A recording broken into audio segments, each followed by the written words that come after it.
កមហាម៉ាត់ខ្លាំងមែនក៏ប៉ុន្តែលោកគ្រូអេពីថងគិតថានៅសល់កីឡាករមួយរូបទៀតដែលស័ក្តិសមនឹងមហាម៉ាត់ចង់ដឹងថាកីឡាករម្នាក់នោះជានរណាទៅតាមមកដឹងជាមួយនឹងខ្ញុំបាទ admin ផាណិតទាំងអស់គ្នាបងប្អូនយើងព័ត៌មានរៀងរាល់ម៉ោងនាំមកជូនលោកអ្នកដោយ CSB Sport Official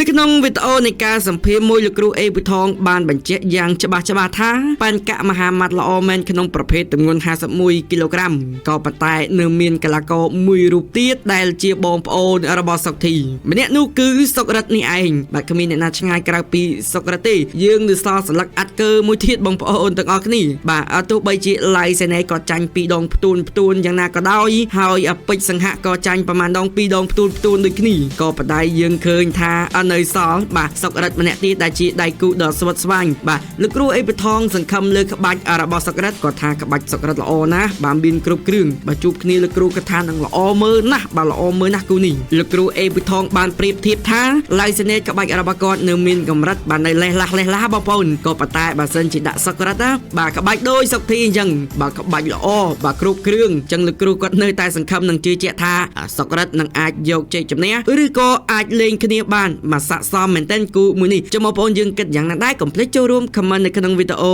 របស់ admin ម្នាក់ពីរផងបាទសូមអរគុណ